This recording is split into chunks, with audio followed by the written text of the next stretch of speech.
but the waves were still pumping at 2 metres. The first heat in round 3 produced a big upset when former world champion Barton Lynch was bundled out in a close battle with Marty Thomas. One of the most impressive winners of the day was Queensland's Gary Elkerton, who easily outpointed Vita David.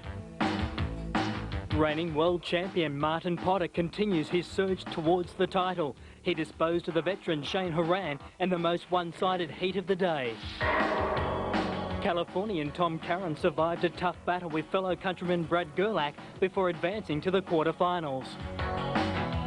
Number 2 seed Dave McCauley was a shock elimination. He failed to come to grips with the tricky conditions and had to play second fiddle to Sonny Garcia. While the crowd was kept entertained on the beach by Only 2 Aussies survived to make the men's quarterfinals.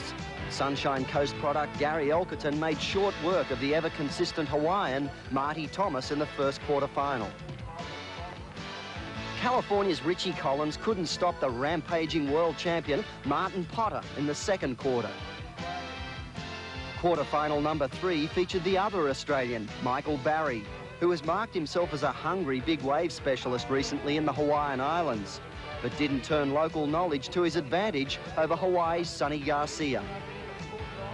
The fourth quarterfinal was all-American, Todd Holland of Florida doing his best, but unable to match the consummate professionalism of former world champ Tom Curren of California.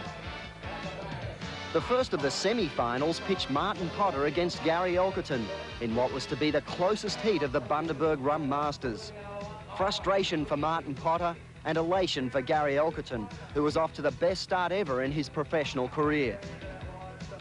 Semi-final number 2 and poor wave choice by Sonny Garcia ensured that the Mr. Complete of professional surfing, Tom Curren, had qualified for his second man-on-man final in succession.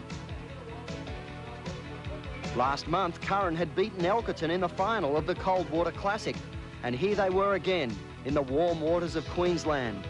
In the first few minutes, a clash on the outside proved to be an expensive mistake for Elkerton. Surfing yellow, Gary Elkerton has incurred a paddling interference. Well, that's well, I'll tell you what, the Queensland crowd aren't happy about that, mate, but it's part of the rules for surfing. The infringement made it virtually impossible for Elkerton to win. Only 3 of his best waves were totaled at the end of the final. Curren had 4, and now has 2 wins from 2 starts on the 1990 ASP World Circuit.